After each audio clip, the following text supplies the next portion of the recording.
Grabación. Ahora sí el saludo formal a todos. Acá estuvimos charlando un ratito sobre el trabajo, sobre la Santa Cena que vivimos ayer. Tuvimos acá un momentito de comunión virtual, eh, pero bueno, ahora arrancamos formalmente la clase. Quiero pedirle a alguno o algún voluntario para que haga la oración de inicio. A ver, alguno de los que están ahí con la cámara apagada, ¿qué tal? Porque las que están acá con la cámara prendida son las que generalmente se prestan primero. A ver, alguno que aparezca ahí. Bueno, Ahí está. listo. Oremos. Padre Bueno, nuestro que estás en los cielos, te damos gracias, Señor, por un día más de vida. Te damos gracias, Señor, por esta oportunidad de poder ir mejorándonos y estudiando, Señor, para poder ser mejores hijos tuyos, Señor. Te pedimos que tú guíes la clase, guíe a la profesora Cintia y abran la mente y el corazón de cada alumno, Señor, para que podamos entender y comprender todo aquello que debemos mejorar y poder ponerlo a práctica. Todo te lo pedimos con el perdón de nuestros pecados, en nombre de tu Hijo amado Jesús. Amén. amén. Gracias, Doris. Eh, bueno, vamos a arrancar así no perdemos mucho tiempo. Ya estamos al anteúltimo miércoles de terminar. Nos quedarán después 2 clases más y se termina. Pasa muy rápido. Bueno, vamos a arrancar con esto.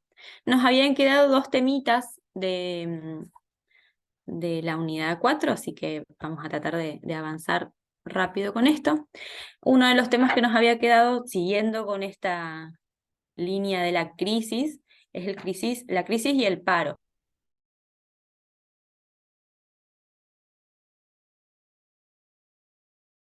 Trabajar va a ser el paro, no siempre es la jubilación, como vamos a ver después, sino que es el paro, que se puede dar en cualquier momento de nuestra vida, porque no conseguimos trabajo, porque tenemos que dejar un trabajo, porque nos despiden de un trabajo, porque decidimos por algún motivo dejarlo, y luego aparece esto de la jubilación, cuando ya no hay, pareciera que ya no hay un lugar para nosotros en el trabajo, o por lo menos no el que veníamos haciendo, en el que estamos acostumbrados.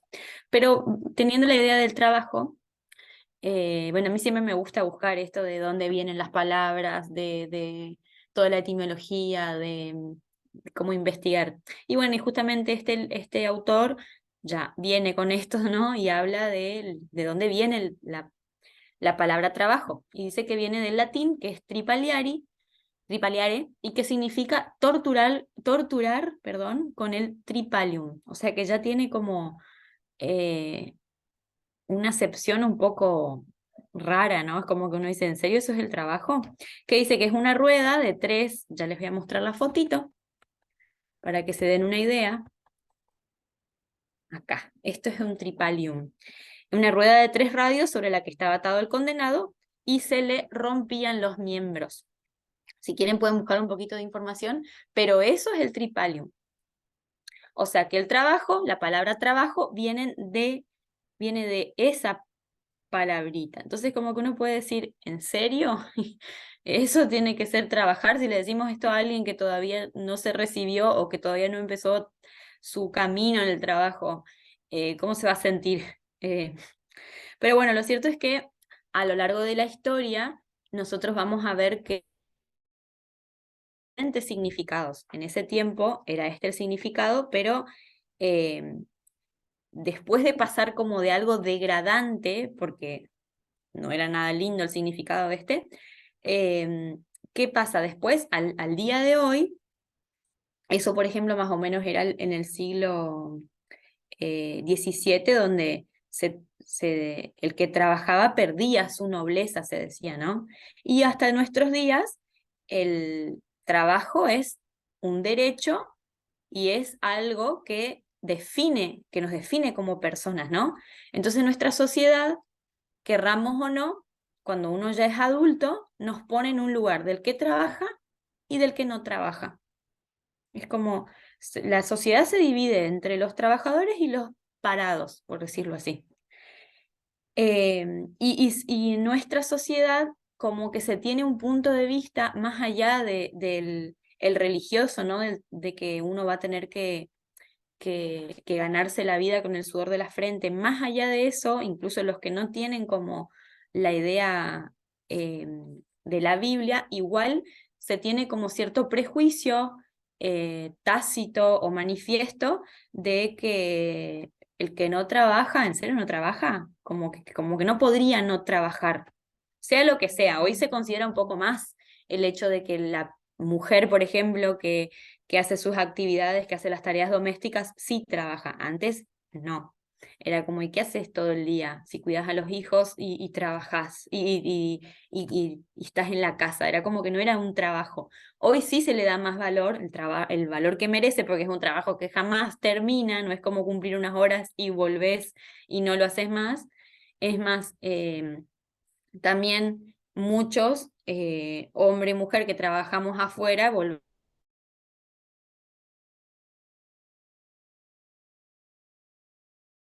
definiendo igual entre el que trabaja y el que no trabaja. Entonces, también vemos que esto viene como a satisfacer necesidades, las necesidades primarias, que es como bueno, tengo que trabajar para traer la comida a casa y para poder pagar las cuentas, y también las necesidades de autorrealización, justamente porque nuestra sociedad considera que el que trabaja es como el que tiene el valor para la sociedad, el que no trabaja es como que no. Y es una cuestión eh, social en realidad, es una cuestión prejuiciosa. La otra vez me decía una conocida y le digo, por ahí como que yo intento ahora ser un poco más cuidadosa con decir, ¿y vos a qué te dedicás? O mejor dicho, ¿vos en qué trabajás? Y esta persona a mí me dice, ¿a qué te dedicas? Le había dicho, ¿qué estás haciendo ahora? ¿Qué estás haciendo ahora? Le dije, era como más de confianza. Y me dijo, nada. Y como que quedó así como un vacío, ¿no? Un silencio. No estoy trabajando, me dijo. Como que lo que hacía el marido alcanzaba como para que no tenga la necesidad económica de trabajar y su tiempo lo dedicaba a cosas que ella quería. No necesariamente ese tiempo tenía que ser puro ocio, porque estaba estudiando, porque le gustaba arreglar cosas de la casa, o sea, como que sí trabajaba, pero no es un trabajo remunerado. Entonces ahí es donde aparecía la diferencia. Entonces, a mí igual me gustó su respuesta. Como que quedó como ese vacío, pero a la vez me puse a meditar y dije, y sí, o sea, porque en realidad si dentro de sus posibilidades tiene esa elección, bueno, bienvenido sea, porque otra cosa sería, bueno, estoy tirada en mi casa todo el santo día con puro ocio y bueno, ni a su familia, ni a sí misma, ni a la sociedad eso le hace bien. Pero sí es cierto que si puede, tiene la posibilidad de ocupar el tiempo en otras cosas, que no necesariamente sean malas, todo lo contrario, bueno, bienvenido sea. Es como que estuvo bueno escuchar algo distinto a lo común, porque a veces cuando alguien nos pregunta qué hacemos, es como que nosotros tenemos la necesidad de rellenar espacios, como de decir que hacemos cosas. Entonces, si un día nos la pasamos eh, libres o sin trabajo o sin una responsabilidad real, es como que, ¿y qué hiciste hoy durante el día? Y tengo que hacer algo en el día para que eso sea productivo. Y no siempre tiene que ser así. Como digo, a ver, los extremos son malos, ¿no? Pero uno tiene como una concepción social de que si uno no está trabajando, es como que hay algo que no está bien. Em, entonces, justamente cuando hay alguien que está en paro, muchas veces entra en crisis, no solamente por todo la complicación económica que significa, sino también por esa cuestión del lugar que se le otorga socialmente a alguien. Lo mismo que una persona que no trabaje en un lugar fijo y sino que se dedique, como decimos acá en Argentina, a hacer changas. Entonces es como que socialmente está estigmatizado, porque es como que no tiene un trabajo fijo, no está estable, como que si su vida no estuviese estable por no tener una estabilidad laboral. ¿Me explico? Em, Después, dentro de esta idea de crisis del trabajo, también encontramos la concepción del trabajo, la concepción psicológica. Y Freud decía que una persona que es sana mentalmente es esa que tiene la capacidad para amar y para trabajar. Es capaz de amar y trabajar. Para él eso era una persona sana. Es decir, que puede, decía que, que se puede descargar de forma saludable ese quantum de energía, es decir, esa libido, esa cuestión energética que tenemos nosotros de amor interno, de esa pulsión, de esa cuestión de nuestro yo que tiene que desplegarse al afuera. eh, Él lo asumía como que eso, para que sea sano, tiene que estar descargado en un lugar saludable, en este caso, el amor y el trabajo. Y también hay otra concepción de Fromm que dice que él habla de un trabajo productivo. Él dice que el trabajo productivo se establece a través para que el hombre pueda relacionarse con el mundo, tiene que ser a través del trabajo, del amor y del pensamiento. Y que ese trabajo productivo no es que se realiza para vivir, sino que es el medio que tiene el ser humano como para tener poder sobre la materia, con lo que trabaja, digamos. Entonces también decía que el trabajo más productivo es aquel que es creativo, donde uno transforma la materia prima. Entonces se decía que, él decía por ejemplo, no es lo mismo un alfarero. El trabajo más creativo va a ser aquel en el que se trabaje con las manos. No es lo mismo el que pinta que el que está detrás de un mostrador atendiendo. Siempre que sea con la materia prima va a ser más creativo porque es el uso de las manos.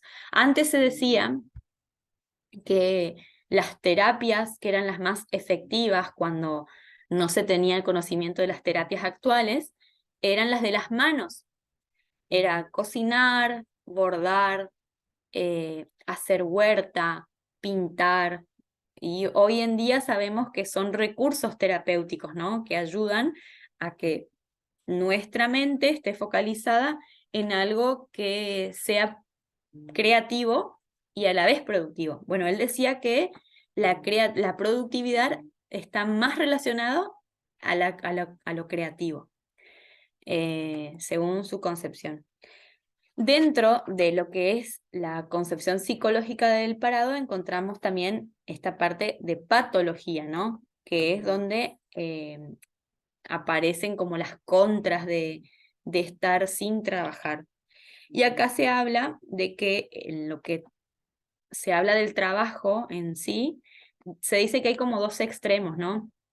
Uno es la forma compulsiva de trabajar, donde se antepone cualquier interés, ¿no? Se antepone el trabajo ante cualquier interés. Entonces se vive solo por y para el trabajo. Entonces los intereses familiares, sociales, personales, es como que quedan rezagados, quedan en un segundo plano y todo lo que tiene que ver con el trabajo es como lo que eh, es lo que importa. Entonces se pueden hacer con eso diferentes lecturas.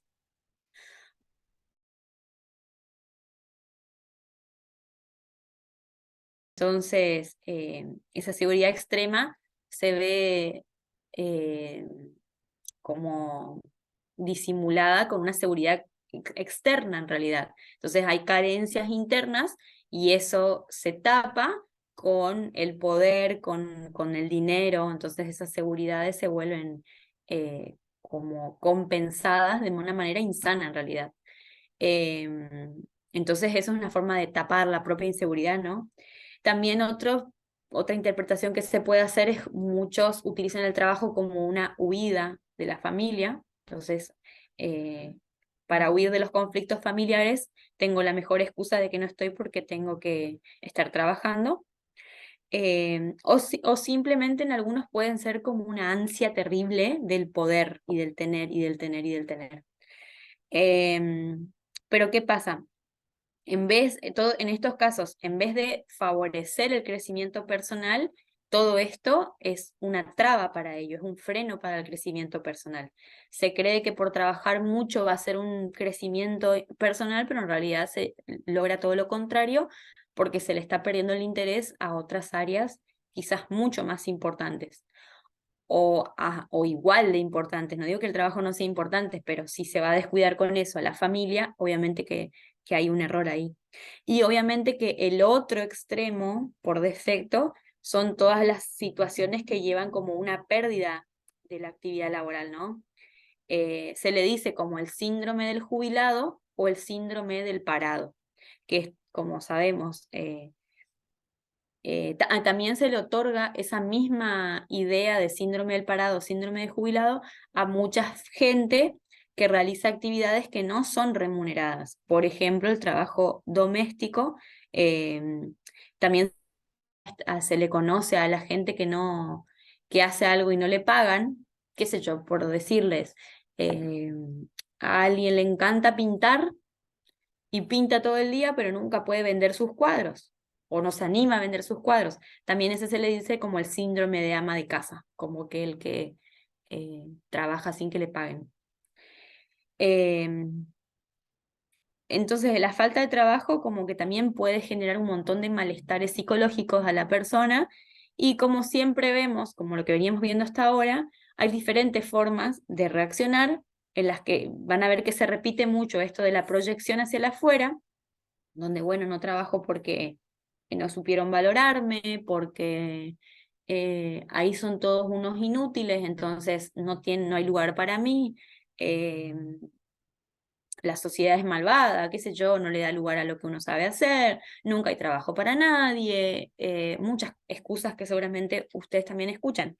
Y si no, todo lo contrario, que es el volverse a sí mismo, donde la persona se cree una inútil, de que no tiene las habilidades como para conseguir un trabajo, que no sirve para nada, o lo que empieza a hacer no le gusta, entonces deja, entonces como que eh, esas son las dos salidas, o auto castigarse con eso, y es una forma de justificación, o también poner todo en el afuera, ¿no?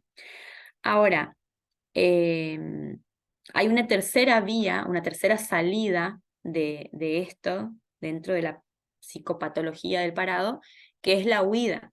Y mucha gente huye con las drogas, con el alcohol, como con conductas insanas, que es como se dice que es la búsqueda del nirvana, ¿no? Como que encontrar ese placer en supuesto placer o esa supuesta satisfacción.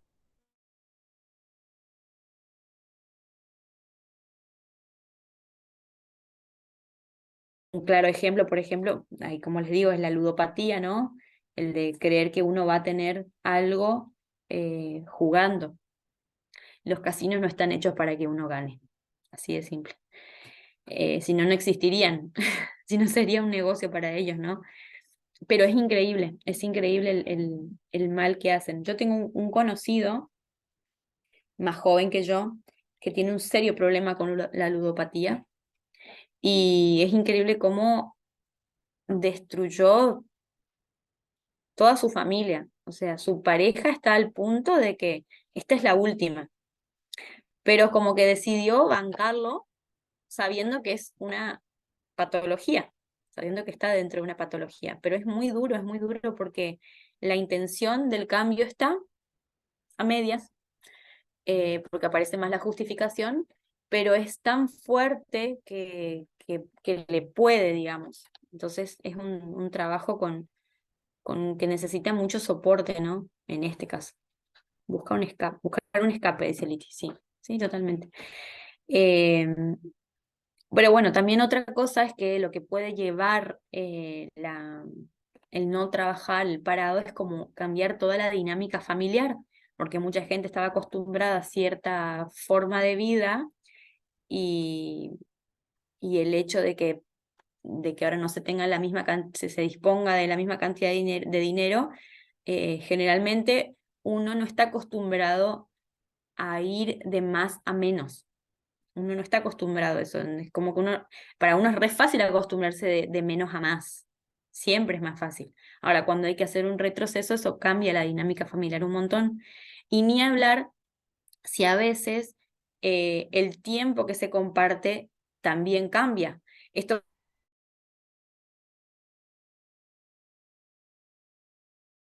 eh, pero la jubilación en general, a veces en trabajos con los que uno está todos los días, no se siente tanto como, por ejemplo, con los que son camioneros.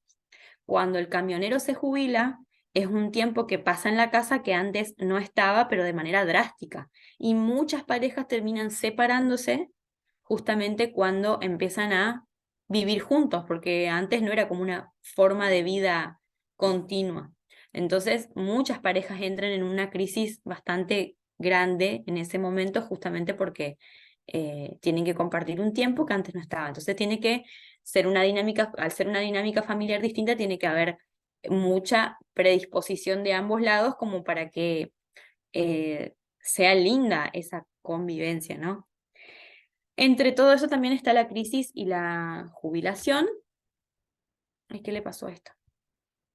Bueno, es lo último, que en realidad, bueno, tiene que ver con que eh, cuando la persona se jubila, en nuestra sociedad es como que no está preparada o no tiene como un rol social para el viejo jubilado. Eh, Hay mucha gente que está esperando con ansia la jubilación y hay gente que patea de mil maneras jubilarse, ¿no? Entonces siempre tiene una excusa como para seguir en ese mismo trabajo. Hay trabajos en los que ya no le permiten a la persona seguir estando. Entonces acá es muy importante em, tener como otros recursos para hacer. Y a veces es muy difícil que la persona como que encuentre algo cuando estuvo como mucho tiempo haciendo la misma cosa y solo esa cosa. Entonces se dice, por último, que hay como claves, que hay,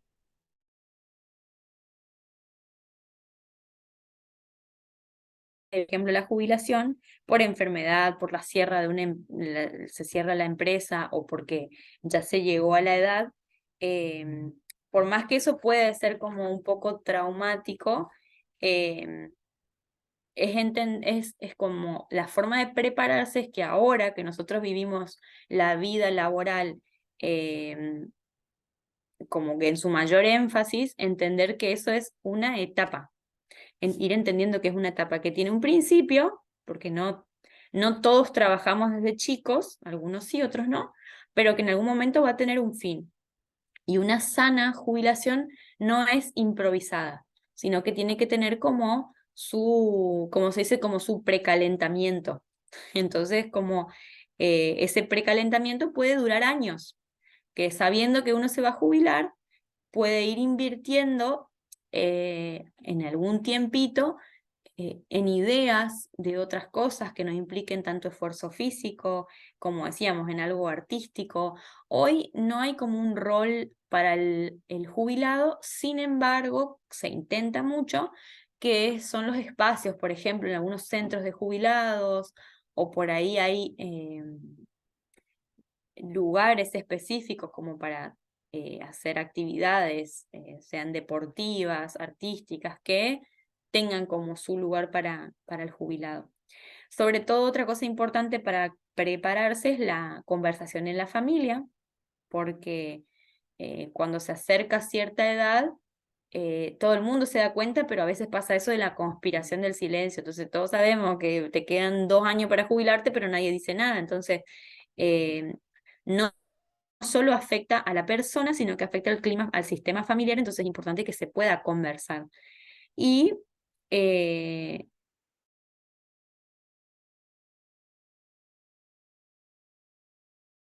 planificada de lo que se va a hacer, eh, sobre todo en el ámbito económico, porque sabemos hoy que la jubilación no es lo que debería ser y, y no alcanza, digamos, para que las familias se mantengan, ni hablar de que si tienen a gente bajo, a otras personas bajo su cuidado. Entonces sí, es importante como para ir trabajándolo, para quizás hacer algunos cambios o poder contar con otra cosa o con otra gente, ¿no? Entonces es importante que eso no agarre a la persona como de improviso, sino que se vaya meditando previamente.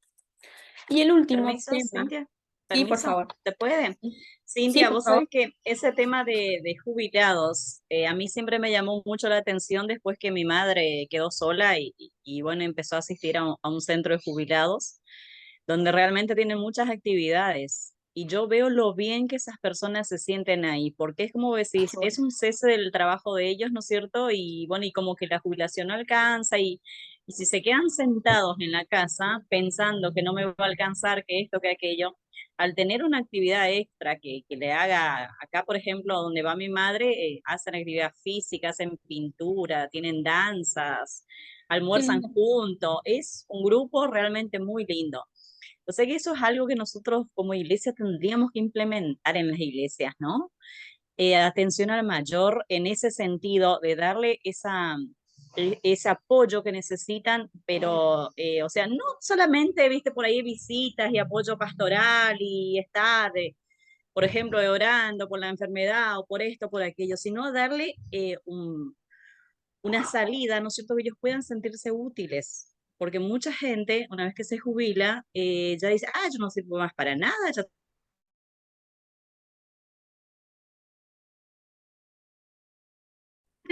que no sirven para nada.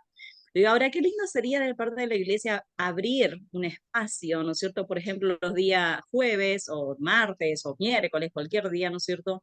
Que puedan venir gente de afuera también y estar con ellos a acompañarles, ¿no? Qué lindo sería.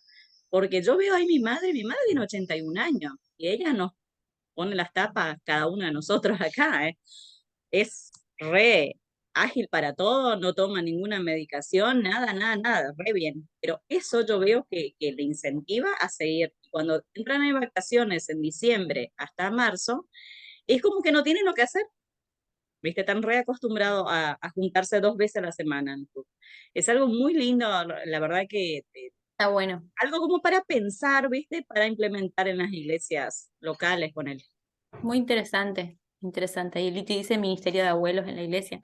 Sí, o de la tercera edad, porque no todos son abuelos. La otra vez le decía yo a mi marido, no le digas abuela a todo el mundo, porque hay gente que no le gusta que le digas abuela.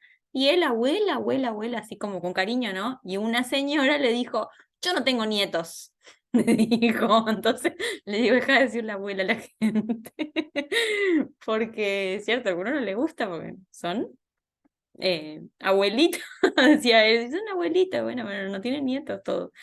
Es re interesante lo que decís. Me fuiste dando como ideas así de ir pensando, soñando, pero sí, qué interesante que se pueda, ay, que se pueda hacer esto de ir pensándolo, ¿no? Quizás hay gente que está re predispuesta a tener una vez por semana hacer algo y le gusta, y por ahí no sabe, ni sabe que le gusta, digamos. Entonces, qué importante ir desarrollando esto.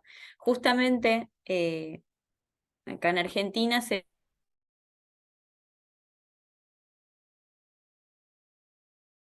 Entonces, el 1 de abril, el primer fin de semana de abril, cada año va a ser el Día Nacional de Servicio. Algunas iglesias lo hicieron el fin de semana pasado, pero otras, por ejemplo, como acá en Maciá, se va a elegir hacer este sábado porque bueno, como para que no se superponga con lo que fue lo previo a la Santa Cena. Entonces, la idea del servicio, que bueno, ya van a ir viéndolo también, es que no se quede solo en esto de, bueno, ir a visitar a un enfermo, o como vos decías, ir a visitar al abuelito o a la persona mayor, eh, ni tampoco solo en dar una ofrenda económica o dar alimentos o ropa, sino que el servicio va mucho más allá de eso. Y el servicio tiene que ver con brindar nuestro tiempo, con brindar algo que sabemos hacer y que a otro le puede servir.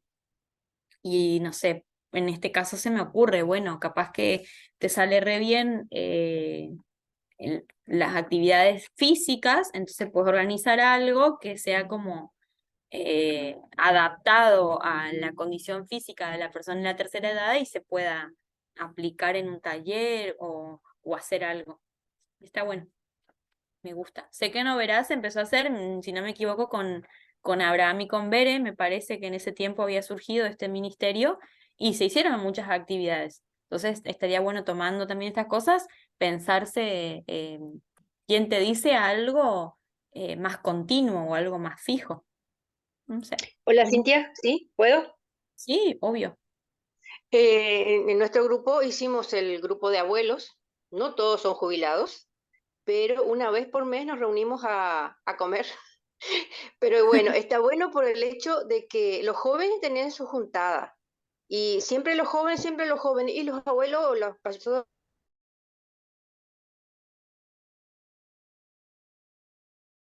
no había qué hacer. Y el hecho de empezar a juntarnos nos da una alegría de compartir una vez por mes y la verdad que hasta ahora nos va re bien y todos están contentos con eso. Entonces no dejen de hacerlo. Qué lindo. Ahora empezamos a implementar ensayo cuando nos juntamos, ¿viste? Ensayar y entonces el grupo de abuelo va a presentar en la iglesia una vez al mes unas canciones.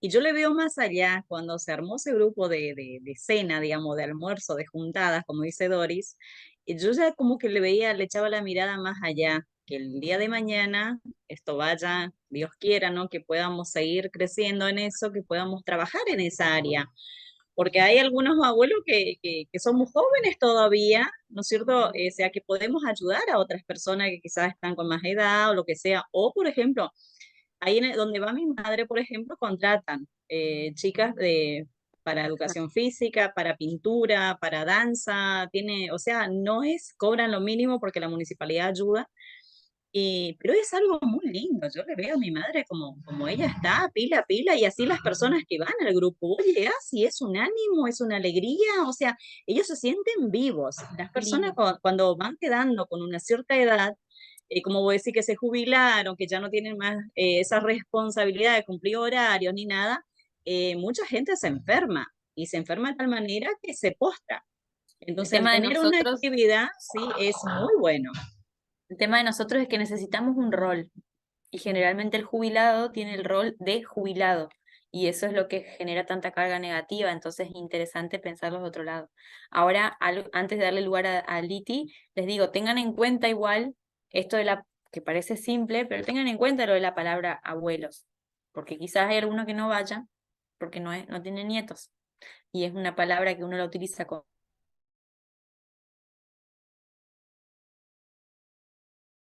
explique que se utiliza esa palabra como para englobar a todos, eh, pero que nadie se sienta excluido por una sola palabra, digamos. Sí, Liti. Sí, tenés mucha razón en cuanto a decir, bueno, abuelos o decir jubilados, como que, bueno, no está muy bueno escucharlo. Está bueno decir, bueno, la tercera edad o en estos tiempos, qué sé yo, los abuelos más jóvenes, como dice Marisa, bueno, ayudan a los abuelos a ya más grandes, a las personas ya más grandes que necesitan acompañamiento. Acá en Loma Verde se ha hecho como algo provincial y Ajá. las personas se juntaban para ensayar y nunca dejaban de tener una convivencia y se sentían muy bien, lo disfrutaban un montón ese tiempo. Y después también las escuelitas, el Ministerio de la Escuelita, de los jóvenes, de las hermanas, le organizaban, bueno, ya sea los cumpleaños, cena de cumpleaños, o agasajarles simplemente con una Qué cena lindo. y atenderlos para que se sientan especial, preparar un lindo lugar. Y es como que ellos se renuevan. Pero me gustó la idea de Marisa, ya tendría que ser algo más apoyado, de tener por ahí un aguayín para que ellos puedan ir, Como vos tener un decís, lugar, un ministerio, como que sea incluso algo algo bien, aparte. qué sé yo. No que sea algo, una extensión de los jóvenes organizan esto para, que está buenísimo, pero pensarlo Claro. como un poco más individual, como que sea específico, una específica un área, porque querramos o no, cuando hay un grupo que atiende a estos otros grupos, se da cada tanto, se da una sola vez y se termina perdiendo en algún momento.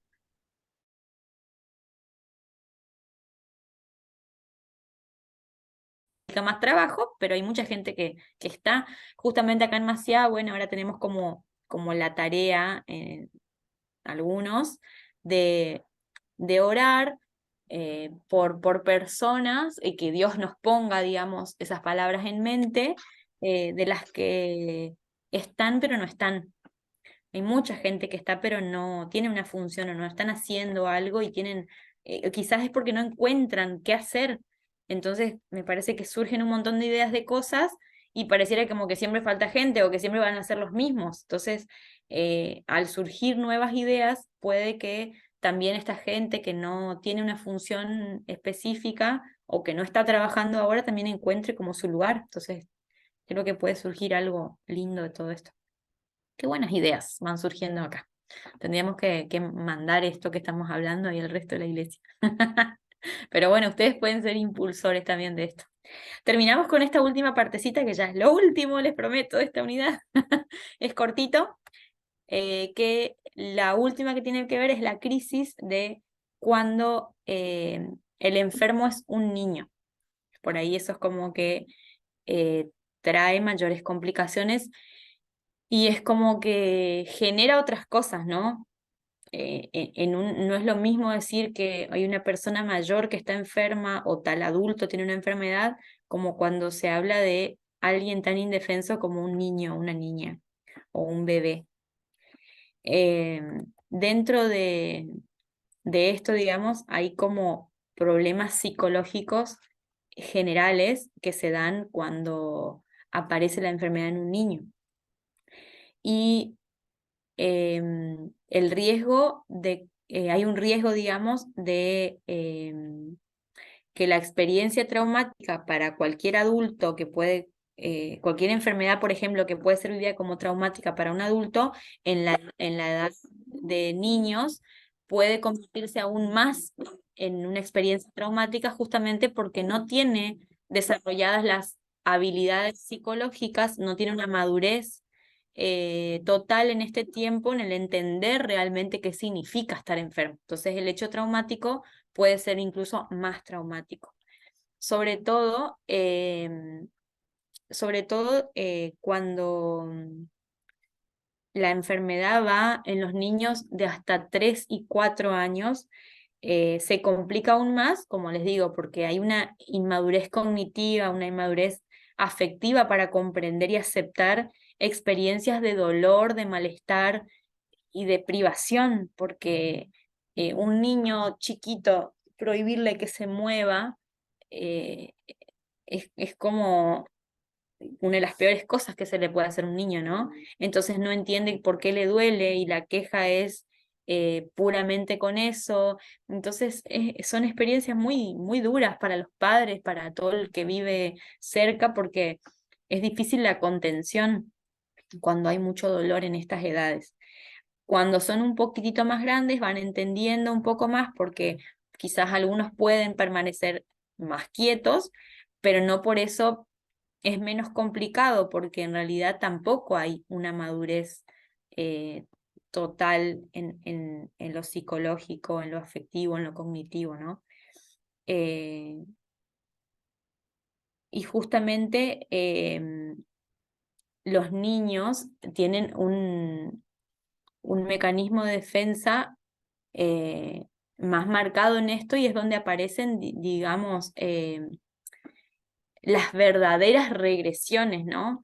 Porque nosotros hablamos de adultos, que los adultos cuando tenemos situaciones que por ahí ponen en riesgo nuestro yo, llegamos a la conducta regresiva que habíamos hablado, que es como esa conducta aniñada de enojarse, de replegarse a sí mismo, de no querer comer, etc.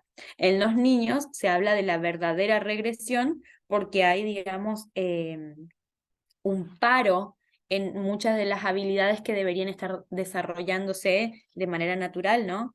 Es como la auténtica regresión donde se separa, por ejemplo, el desarrollo psicomotor, entonces los niños tienen que quedarse quietos en el desarrollo cognitivo porque no puede estar jugando y con eso despertando, jugando de manera normal y despertando con eso un montón de habilidades psicosociales incluso, Entonces todas esas interacciones sociales también se ven limitadas, todo lo que debería funcionar a determinada edad no se está dando, por eso se habla de una auténtica o verdadera regresión. Ahora, también hay muchos estudiosos, digamos, que han investigado sobre esas ideas que tienen los niños sobre la enfermedad, sobre la salud, como dice ahí, sobre las intervenciones médicas, ¿no? De que esas van evolucionando en relación a su desarrollo cognitivo, a su nivel cognitivo. Entonces, a medida que va pasando el tiempo, las fantasías también van cambiando.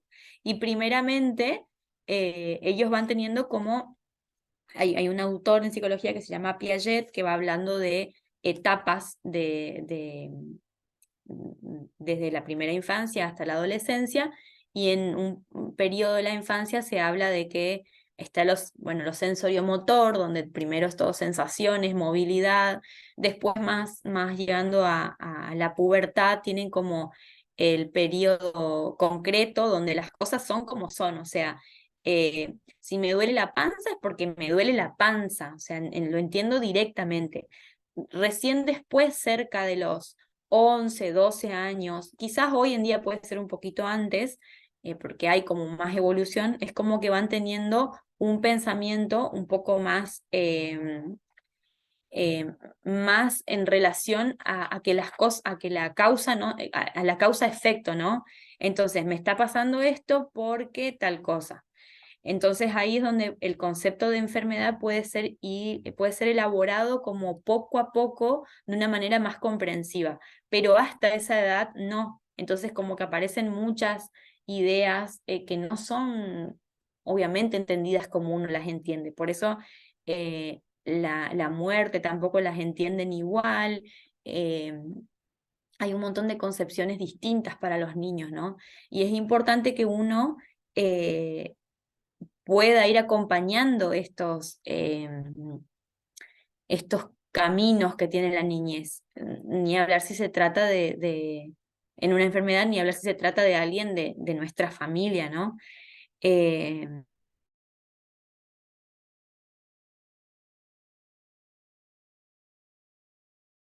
Importancia de la gravedad va a tener que ver con cosas que ellos ven directamente. Entonces, si alguien no se puede mover porque está acostado, bueno, como que la complicación o la gravedad la va a ver por ahí.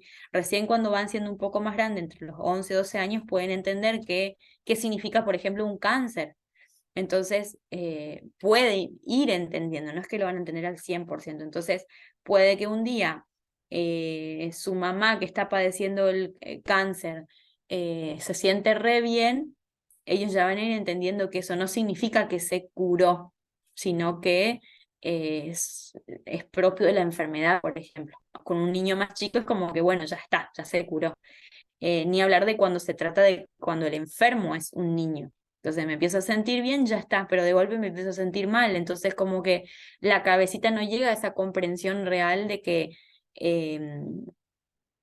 bueno, todavía sigo enfermo y necesito las intervenciones. ¿Y por qué tengo que seguir estando en un hospital o interviniéndome si me siento bien? Entonces como que no hay una relación directa. Ahora, cuando son un poquito más grandes sí lo van entendiendo. Em, pero sí es cierto que los niños, con una cuestión de defensa, de supervivencia, van construyendo su propia interpretación de la enfermedad, porque de esa manera como que le van dando un sentido a lo que les está pasando, que es lo que le ayuda como a vivir. Entonces, si por ejemplo tienen que darle pinchazos, si tienen que estar acostados, si tienen que aislarse, si tienen que hacerse ciertos estudios, em, muchas veces ellos en esa interpretación insalubre, digamos, lo van asociando como un castigo o como culpa, digamos, que hicieron o con algo que desearon incluso. Entonces, eso es como a nivel, obviamente, inconsciente. Entonces, es importante nosotros transmitirles lo real.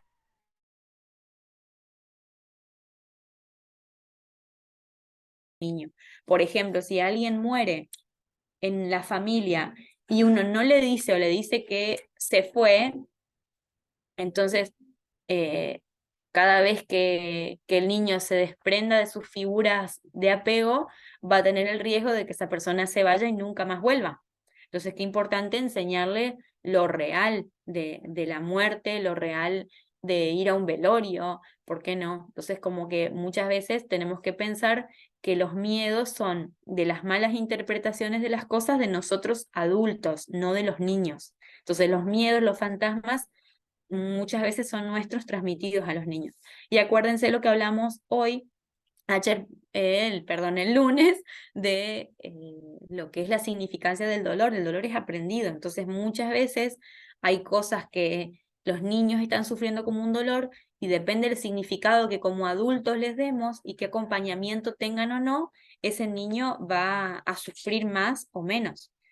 Entonces, la vivencia del niño y las reacciones ante un hecho de enfermedad de ellos mismos van a depender de un montón de cosas, de la edad del niño, de la personalidad del niño, del tipo de enfermedad que padece, obviamente, si le genera más o menos dolor, y sobre todo de la actitud de la familia. Porque si hay una actitud, como decíamos, racional, controlada, es como que puede ser un factor muy tranquilizador para el niño. En cambio, si hay como ansiedad, nerviosismo, una mamá, un papá que solo lloran, es como que, o incluso rechazo a aceptar la enfermedad, obviamente que la repercusión en el dolor físico del niño va a ser mucho más grande que de una familia que entiende. Entonces, por eso es muy importante que los padres sean los que procesen sus concepciones de enfermedad cuando se atraviesa por esto. Es re difícil porque en realidad como que, fíjense que si algún papá tiene que atravesar el sufrimiento de su niño, es como que pone en segundo plano todas sus creencias, sus concepciones de la enfermedad, de lo que tiene de sí mismo, ¿no? De sus propias creencias. Pero no por eso es menos importante. En realidad, si nosotros tenemos la oportunidad de acompañar, es importante transmitirles, no como una presión, no como insistir, pero que sí revean esa partecita porque de esa manera, de manera indirecta, es donde se va a ayudar a ese hijo enfermo. ¿Alguno quiere comentar algo hasta acá? Esto no lo quería hacer muy largo. En realidad para hablar de esto es muy largo, pero quería como que tengan una primera aproximación, porque si nos metemos de lleno en este tema solamente, bueno, se nos van a perder otras cosas también importantes, entonces no quería detenerme mucho acá. ¿Alguno quiere comentar algo? O de ese tema o de la unidad en sí, porque llegamos al final de la unidad, aunque ustedes no me crean.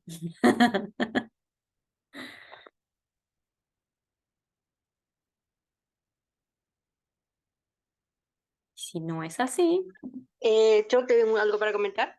sí, por favor. Eh, Desde niña, mi tía me llevaba a los velorios y la Ajá, verdad que eso a mí no me hizo ni un daño ni nada, sino que no me gustaba mirar al muerto, ¿no es cierto? Eso yo no miraba. Pero digo, hoy en día lo que hacen es sobreproteger a los niños y no darle la oportunidad de crecer sabiendo de todas esas cosas y después sufren demasiado. Por eso sí, hoy en día le llama la generación de cristal, porque le sí, sobreprotegieron en todo, que no crearon su propia resistencia. totalmente de acuerdo. En la generación de cristal suelen ser como, bueno, mi generación un poco, pero no al 100%. Sí sería más como la que viene, como la de, sí, mis sobrinos, nuestros hijos a partir de ahora, pero sí también un poco nuestra generación viene como un poco teñida de esto, pero más se habla de los adolescentes de hoy. El discurso de los padres es, yo no quiero que sufran lo que yo sufrí. Entonces, con ese discurso, con esa justificación que tiene buena intención, nadie dice que no, pero realmente se llega como a una sobreprotección donde a los niños no se les puede decir nada, donde no pueden hacer nada, donde muchas veces no saben hacer nada. Entonces, con todo hay que tratarlos como un cristal, como con mucho cuidado. Por eso es como que hoy, por ahí la parte en la que yo valoro es que esta es la primera generación o el primer tiempo, primer siglo o de lo que viene de, no sé si mitad del siglo pasado, pues sería mucho, ¿no? Pero como una generación muy nueva que viene trabajando la infancia, las infancias de una manera distinta, de tener como una crianza respetuosa, de considerar las emociones de los niños, de hablar de estos temas que antes se hablaban, pero recién como que ahora se empieza a tener en cuenta una crianza distinta. Por eso también hay una parte de entender que no todo va a ser re fácil de procesar para los padres y también que esto va a ir como profundizándose más y mejor, si Dios quiere, digamos, a medida que pasa el tiempo y los años. Pero sí es como que hubo un tiempo en el que hubo como mucho de tenerlos en una burbuja y hoy como que nos estamos dando cuenta también de esto. Es como que la concepción del niño, bueno, podríamos hablar un montón, ¿no? Fue cambiando muchísimo a lo largo del tiempo. Antes el niño era un adulto chiquito. Es más, si ustedes ven fotos de antes, se los vestía como adultos, en miniatura. Y actuaban como adultos, tenían que comportarse como adultos, hacían cosas de adultos. Después la niñez empezó a tener lugar como a decir, bueno, el juego es importante. Entonces se empezó a dar la importancia del juego. Incluso en la época de Freud, eh, que es muy antigua, igual ya hay como una importancia a la niñez, ¿no? Pero igual es como que el niño quedaba rezagado en eso. Eh, y se tenían como concepciones terribles de cómo se debía educar a un niño. Por ejemplo, el hecho de que tenía que llorar para que se fortalezcan los pulmones. Una estupidez tan grande como una casa. Como que dejarle llorar al niño iba a hacer que sea fuerte y que no sea un chinchudo y berrinchudo. Hoy nos damos cuenta de que eso es una crueldad terrible y que un niño no va a ser más bueno o más malo porque una mamá acompañe su dolor. Al otro extremo está la sobreprotección, de que no dejemos que se frustre en nada. Entonces, en el caso este de, por ejemplo, presenciar la muerte de un familiar o algo, una cosa es hostigarlo a que sí o sí vea algo que no le gusta, y otra cosa es darle la oportunidad de mostrarle la verdad. A un niño no hace falta contarle todos los detalles, pero sí siempre decirle la verdad. La verdad siempre va a ser más fácil. A veces es difícil decirla, pero a la larga la verdad siempre es más fácil en todo. Entonces, qué importancia darle ese lugar al niño en esa crianza respetuosa, que es darle la entidad que se merece, darle las emociones que se merecen, pero a la vez que tenga una figura de autoridad que les sirva. Una cosa es el autoritarismo y otra es la autoridad. El autoritarismo es, lo haces porque yo te digo, porque soy tu mamá, y la otra es la autoridad, porque en este momento vos todavía no entendés, pero tenés que respetar este no, eh, pero yo igual valoro, o mejor dicho, yo igual voy a validar tus emociones. Entonces no es lo mismo decir no, porque no, o no, yo entiendo que vos querés esto, pero en este momento no se puede. No todo, yo le digo a Luz que bueno, no voy a decir que hago todas las cosas perfectas porque es totalmente mentira, hay un montón de cosas en las que todos los días uno falla, pero algo que le digo es, no todo lo que querés es lo que necesitas. Obviamente que no me entiende y se enoja y hace berrinche, pero en realidad es así, digamos. No todo lo que ella va a querer es lo que necesita, por más de que haga sus berrinches. Ahora, una cosa es dejar que llore sola, que haga su berrinche, y otra es acompañarla mientras está en el berrinche. Bueno, eso era un ejemplo, yo me voy de tema. Eh, ¿Qué les parece si dejamos acá y volvemos en 15 más o menos? Y arrancamos con la última unidad. ¿Les parece? Entonces hacemos una pausita.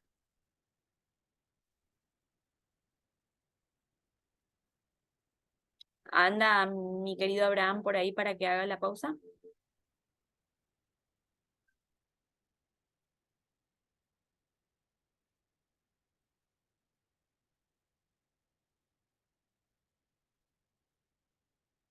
Volvemos en un ratito entonces.